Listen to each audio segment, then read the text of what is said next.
ডাকিছি ভাই বিপদে পড়ে, তোমার ভাই তো কিছুই করা যায় না, সুদ কথা দিয়ে রাগ করে বাড়ি থেকে বাইরে হয়ে যায়। কি বলতে কি কইছি, এখন সে বাড়ি থেকে বাইরে হয়ে গেছে, বিষ খাবি, আত্মহত্যা করবি। তোমার টেনশন করার কোনো কাম নাই, কোনো কিচ্ছু হবি না।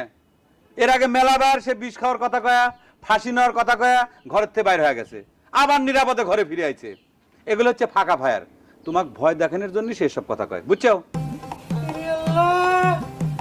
এমন ভাবে তুমি কথাটা কইছো যে তোমার ভাই বিষ খাইতে জন্য তোমার মস্ত বড় ক্ষতি হয়ে গেছে। হ্যাঁ, তাহলে কি তুমি চাচ্ছো যে তোমার ভাই বিষ খা মরুক? এ ভাবি, তুমি এসব কি ফালতু কথা করছো? সে আমার আপন বড় ভাই, সে আত্মহত্যা করুক, এটাকে আমি চাবো? আর সবচেয়ে বড় কথা, আত্মহত্যা যে মহাপাপ সেটা সকলেই জানে। বুঝি আমি, মুখে অস্বীকার করলে কি হবি, মনে মনে সেটাই চাও।